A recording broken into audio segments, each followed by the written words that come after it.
You know what makes me mad? What makes you mad? The fact that they don't sell yellow raincoats anywhere in a size that is mine. You're a very specific size, though. I am. Like, you know how many children want to be in yellow raincoats this Halloween? Hello and welcome back to Young and Terrified, episode 2. Today I have a very special person to meet here. Hi, David. Hello. So, how have your past 24 hours been, even though I've been with you for a good portion of those hours? Past 24 hours I've mostly been sleeping, you know? Sleeping? Oh, okay. It's been 12 hours sleeping. Huh. Yeah. You're funny. You're really funny, you know? No, I'm being serious. But besides the whole sleeping bit. Yeah, we watched Stranger Things 2 yesterday. Yeah. Also, for reference, this podcast is being recorded day after Stranger Things season 2 was released onto the internet. Boy, that was a show. Slugs, Ghostbusters. Yeah, I don't want to get too spoilery because Who hasn't seen it? If you're a fan of Stranger Things, I'm pretty sure people have already seen the whole entire season. Okay, but like, what if someone hasn't paid their Netflix subscription and they forget that Stranger Things season 2 came out and they haven't seen it? Spoiler warning there. We can't spoiler warning the whole episode. Well, no, just a portion. All right. Just a small portion. Yeah. Anyway, and how have you been in general lately? It's been good, you know. Kind of like have these little spikes of stress during the week when homework is due because I like to procrastinate a lot. Same. To, you know, harm myself. So, but once all the homework is done, it's a smooth slope for the rest of the weekend and early weekdays. Well, it's nice to hear that. Let's get onto the show. David. Yes. So we talk a lot of times. Yes. It has 2 little hearts on Snapchat, yeah. Well, I have a question for you that often comes up when we speak. Gandalf and Dumbledore are the same person. Right? Gandalf and Dumbledore are the same person, and I think you need to realize that, you know, ever since we've met, which has been the past 6 months of this wild ride, you've refused to believe my theory that Gandalf and Dumbledore are the same person. What is your argument that they're not? The fact that it's a theory and the fact that they're not the same person. That's the fact. Yeah, but anything can be a theory. Like, there's a theory of relativity, and people believe that. You can believe that Gandalf and Dumbledore are the same person. Yeah, but they're not, though. But why? First of all, they're played by 2 different actors. Number 1. That's just like movie-wise. They're played by 2 different actors. And Gandalf looks older than Dumbledore. But Lord of the Rings takes place before. So he just becomes younger and, you know, British. Okay, no, but I'm talking more about the book canon rather than the movie canon. So let's say, spoiler alert for someone who hasn't seen any movies in the past 7 years. Dumbledore dies, and I feel that his soul, or like his being, or whatever he is, his energy, kind of crosses universes into becoming Gandalf. And through Gandalf, he's able to mentor another character as he did Harry Potter. So for you, what comes first, Lord of the Rings or Harry Potter? Harry Potter. Harry Potter comes first in Lord of the Rings? Harry Potter. Why does that make sense to you? Okay, because here's the thing. Dumbledalf, has died with the regrets of not being a complete mentor for Harry. Gandalf so died. he sees Bilbo Baggins, and he's like, you know what? I'm gonna help this little handsome fellow, little hobbit. Yeah, but you also gotta think the Hobbit came first too. No, but these are different universes. You don't have to think chronologically when it comes to that. No, but I'm not saying the Hobbit came first before Harry Potter. I'm saying the Hobbit came before Lord of the Rings. Yeah. So he would met What's the? Bilbo Baggins. Yeah, I was thinking Frodo for some reason. Never mind. Frodo's from Lord of the Rings. Frodo's from Lord. Yeah. I question you sometimes. You're For questioning me, Yeah. the sane person in this conversation.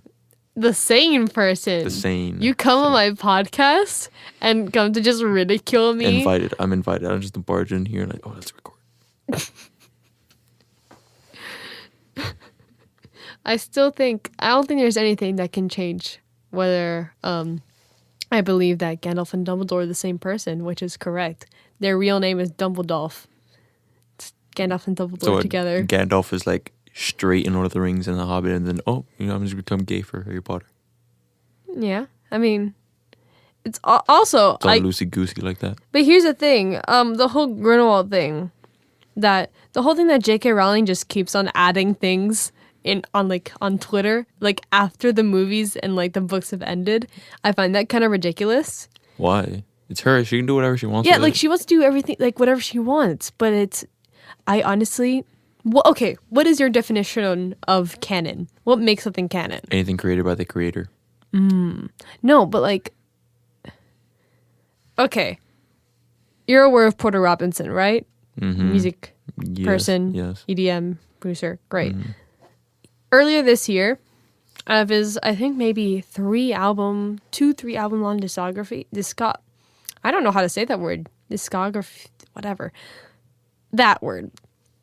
After having 3 albums under his belt and a couple singles and I think an EP, he decides earlier this year to say, oh, only these 13 songs are canon. The rest are out of canon and are not my style.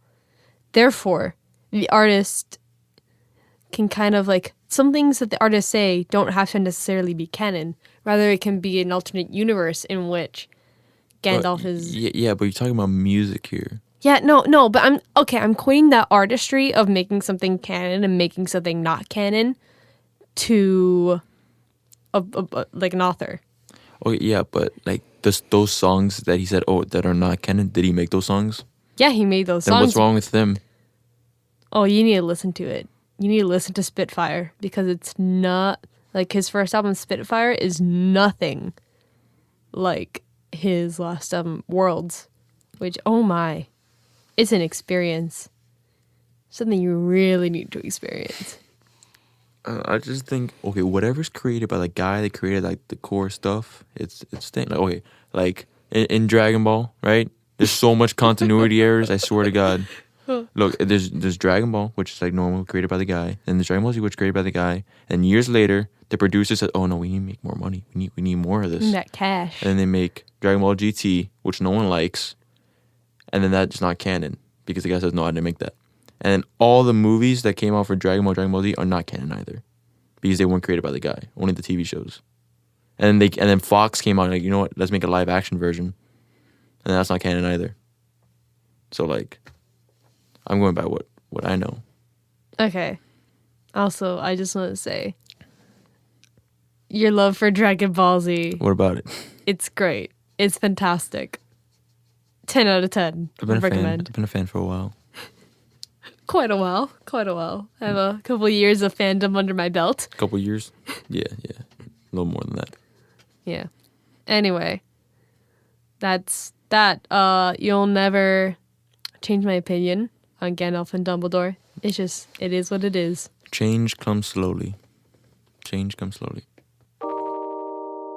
So, on the topic of just kind of like arguing and just having opposing ideas, and still not hating each other after these arguments, I want to ask about, how'd you get into philosophy? Because I know you're like really into like philosophy stuff and just like thinking, and how'd you get into that? Well, it all started like freshman year of high school, when like my history teacher was like very philosophical and very historical and stuff. So he would like give us these questions that no one has the answer to, except for me, because I'm smart. But one day he was like, "All right, is murder wrong?" And it was like, yeah, because like, why? Because it's illegal. And he's like, why? Because like, it's bad. And like, why? Because like, Jesus tells us not to do it. And like, but why? Because Jesus is God. But why?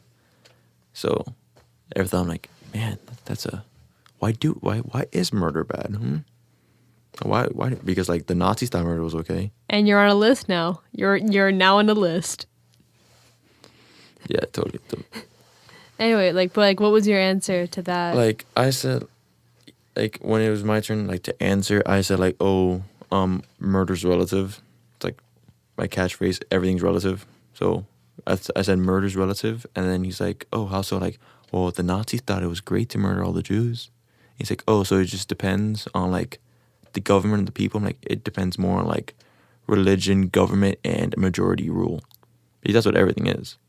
I mean, yeah, to an extent, I believe in that. Like, that makes sense. I think also, biologically, we're just told don't kill other people in the species to keep it alive. Like, just like there's an innate thing, and it's kind of like circles back to the whole nature versus nurture argument. Mm-hmm. Whether like is it human nature to not want to hurt other people, or is it nurturing in an environment that says, hey, don't hurt people? I think it's like just in our nature to like be territorial and, you know, aggressive. Like, it would be unhuman for us not to like enact with like act upon violence. It would be, I swear. Yeah, like, yeah. Because in the end, we're just like smart animals. We're just smart animals. We are just smart. I wouldn't say smart. I would say cognizant. Smarter animals. Cognizant animals. We are cognizant animals. Okay, whatever. But like, yeah, this is like in America, like religion rules like the government, because like look at any dollar bill, in God we trust. It's on it. It's a like majority Christian government. So all of our like rules and laws and everything are based off like 10 Commandments and Christianity and all that stuff. Like, don't kill people, you know, don't steal, don't do all these other stuff. You know, all these other stuff. Yeah, all this other stuff. Just stuff. Yeah, just in general. And then, like, the majority. So, like, if you get, like, if there was 100 people on Earth and 99 people thought the Earth was flat and one person didn't, the truth that the Earth is flat will become fact. It would be. It's like...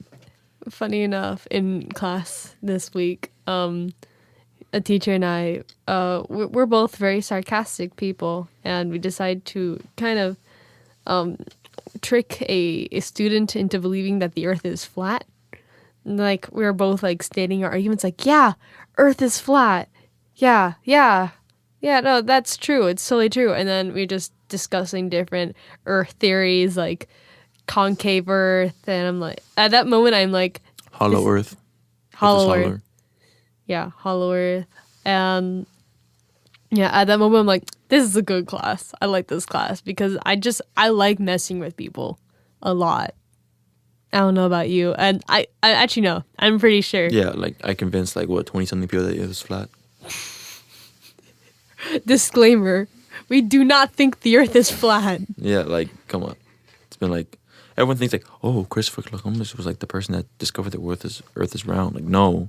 During Christopher Columbus' time, he had like globe stores. Like, you can buy a globe. It was like common knowledge that the Earth was round. Vikings.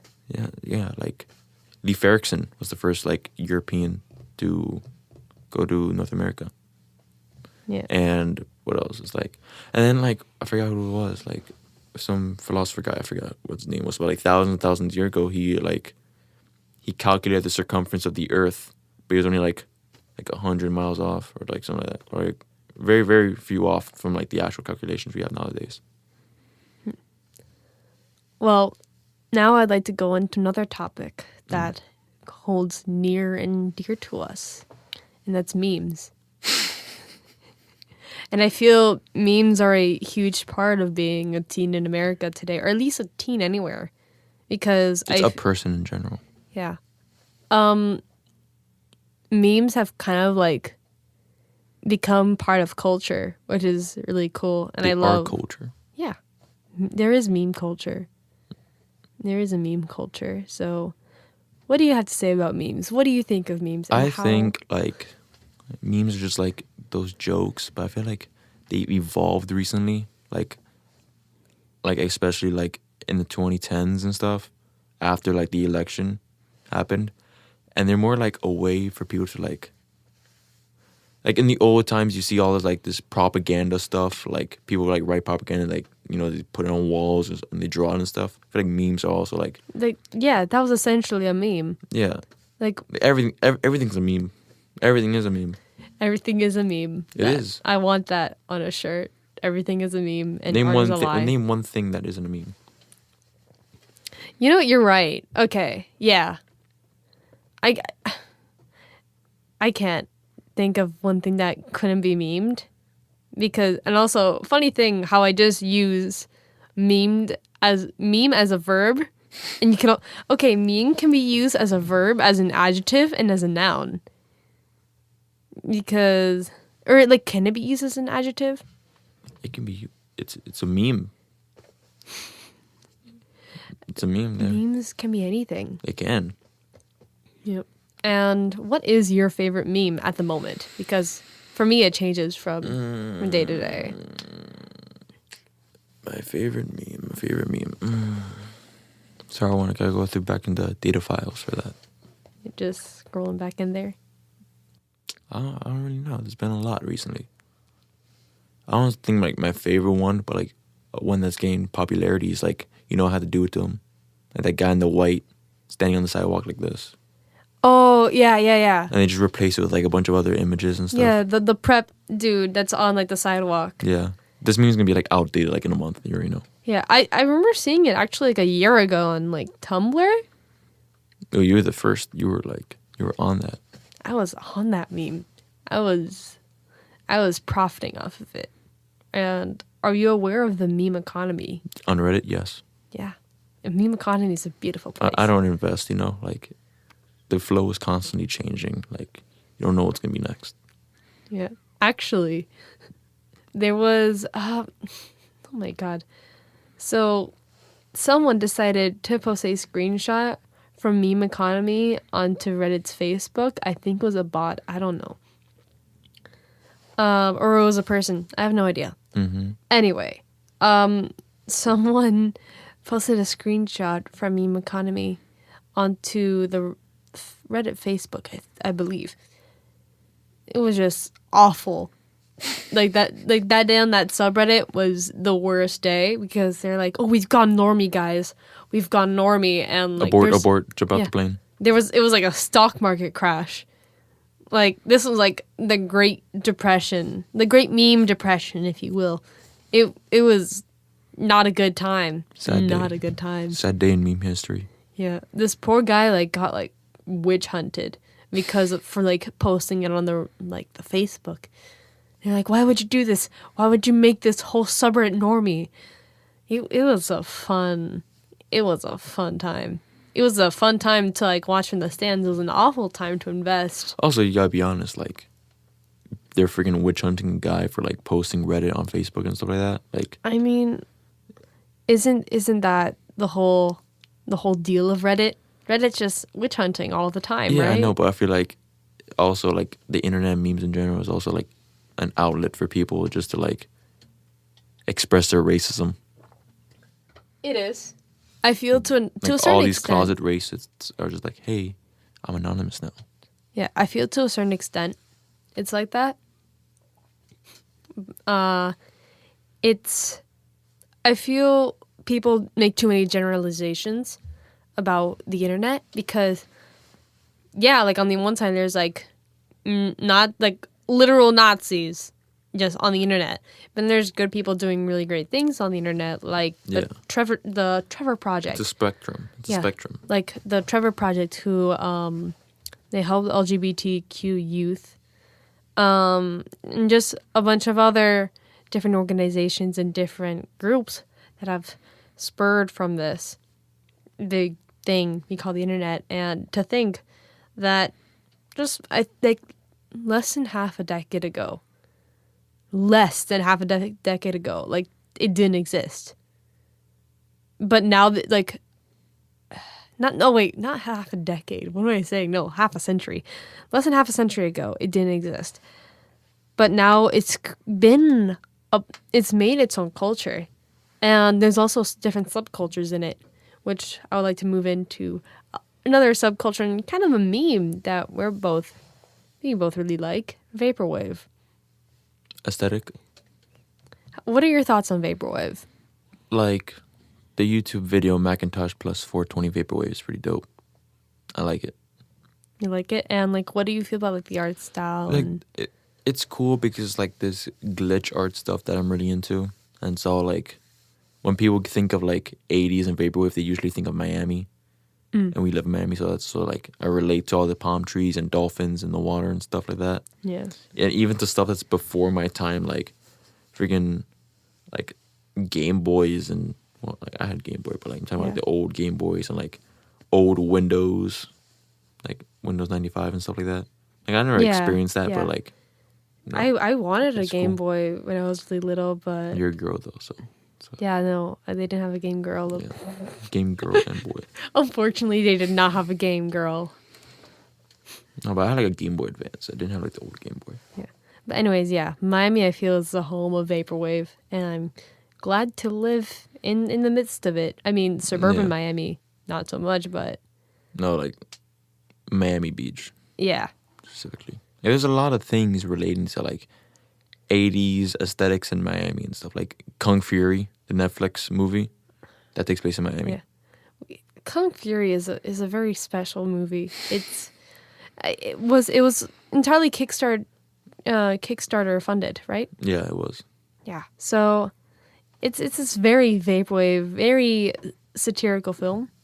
One Not thing on you Netflix. need if you want to watch it, it just has, it has fighting, Hitler, dinosaurs, and David Hasselhoff. What more could one want? Yeah, that's it. So we're gonna take a quick break and we'll be back. Hey, it's Kati Somayan here on the second ever episode of Young and Terrified. Here with a little bit of housekeeping from this week. Twitter, as per should be usual. In the description, probably Young and Terrified, probably not. Who knows anymore? And subreddit is still being worked on. And also just in general, thanks for sticking around through this episode and this being the second episode. Thank you for sticking around this far, and if you're enjoying it and you're on the podcast app, you can subscribe, you can share, and you can even leave a little review in there. And if you're on the YouTube app, you can, or just YouTube. If you're on YouTube, you can like, you can share, and you can subscribe to listen every 10 days when this thing comes out. Anyway, hope you're enjoying it, and back to the show. And we're back. So, you're telling me during the break that it smells like oranges in here. It does smell like oranges. Like I was talking before, and I don't want to make like a sniffing noise directly into the mic. Why'd you do it? Why did you do it? For example, like I don't want to make that noise like constant, like because I smell orange. I smell citrus. You smell citrus. I smell So much of gusto citrus. in that word. Oh my.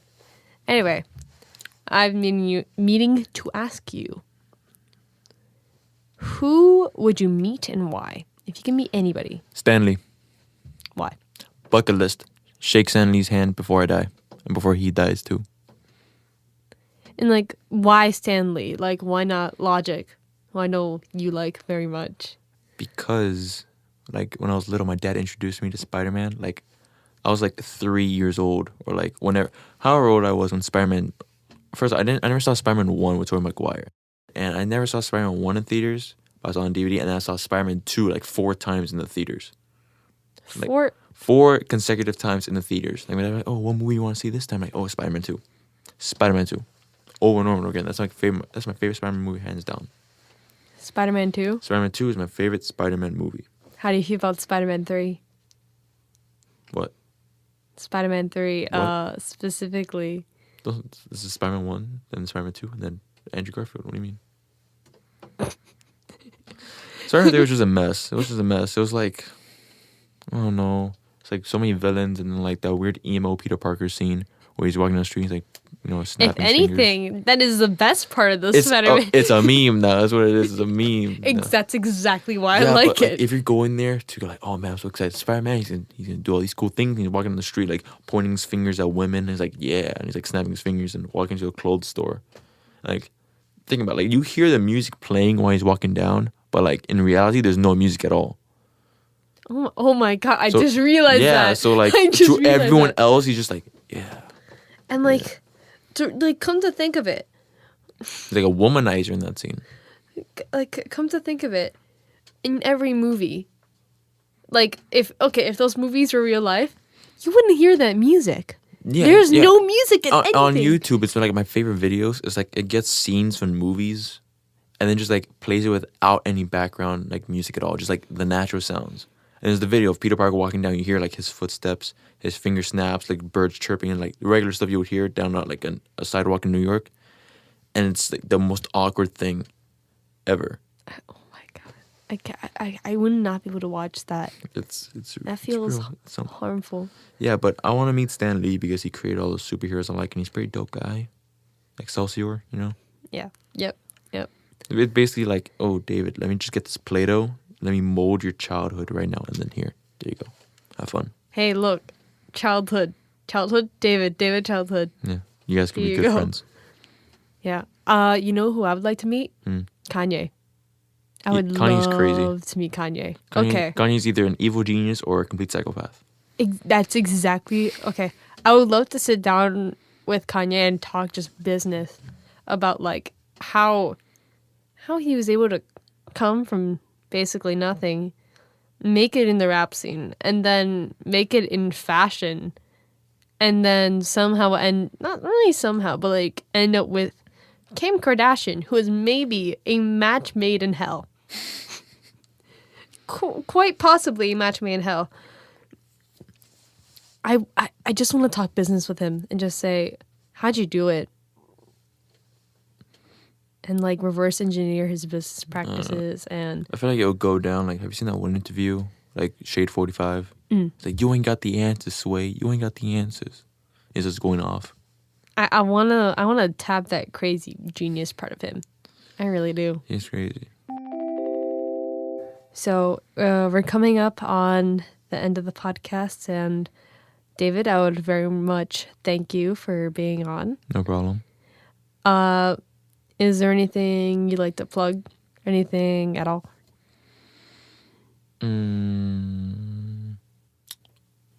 No, like I'm good. You're good. You're good. Yeah, like You're good.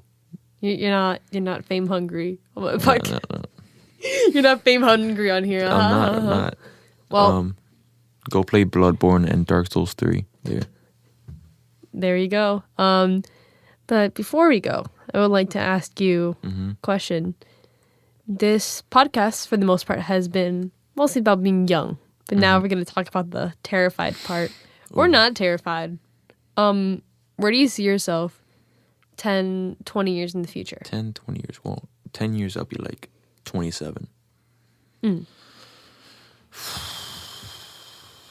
I see myself not living here. Like, not in Miami for the most part. I don't know if I'm going to be living in Florida or another state, but I know I'm not going to be living here for the most part.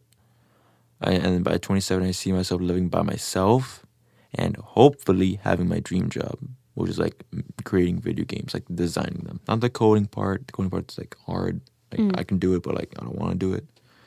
But I would like to like the visual aspects, like character design and all these other things. That's what I want to do. And then if we're talking about 20 years, I'll be 37. And Jesus Christ, I don't even know what I'll be doing. Probably the same stuff, but All the same a few stuff. gray hairs going in there. Gray hails? You were about to say gray hails? Yeah. Yes. Oh, that's really But cute. yeah, I don't know. And like, are you scared of the future? Or are you like anticipating I'm not scared. Like I honestly feel like, once I'm done with college, I'm good. That's what I feel like. I feel like when people are scared of the future, they're scared of change most likely. So like, once I get done with college, once I get done with all this stressful stuff already, I think I'm gonna be good. Because like, if I get my dreams, I'm like done. I don't need to do anything more. Just shake Stan Lee's hand, and that's it. That's the one goal. That is my one goal. I'm Your gonna go life is building up to the moment you meet Stan Lee. yes, And I'm let gonna be me like, tell you. hello, Mr. Lee. I've been waiting for this moment since I was like 5 years old. Let me tell you, this is a public thing. I told Asher last podcast that she was talking about Eddie Vedder, and she's like, "Oh, I really want to meet my dad, Eddie Vedder." And I'm like, "This is public. He could listen. He could be listening to this. Stanley could be listening." I hope Stan listens to this. I will buy a plane ticket and I would go to his house and just. I don't need to say anything. I'll just go open the door. Hello, shake his hand, take a picture. Not even a picture. I can just shake his hand and then that's it. Never see the guy again. He was actually in a convention in like Orlando, like I think maybe a year ago. Damn it. Well, is that your final answer for Yeah. the future? Yeah, I just hope like I don't become homeless or anything. Like That's the ultimate. yeah, that's the ultimate. Yeah, that's like but- maybe one of the things I'm scared of. And like yeah, just like as long as I'm able to create video games, I think I'll be fine. That's all I want. Well, David, it's been a pleasure having you on. Oh, okay. Thank you. Oh, okay. Yeah. All right. I wasn't expecting that. Very formal. Because Outro. it has been a pleasure. Indeed. Indeed, it has. Indeed, it has. Is there any other way I could say? It's been nice having you on. But it's been more than nice. It's been a pleasure. Okay. Well, it's been a pleasure having you on, David. And that's episode 2 of Young and Terrified. the best episode ever. It's the second episode ever. It's a masterpiece. It's the second episode ever. Cinematic masterpiece. Okay. It's the best. Have a great day, guys. Goodbye.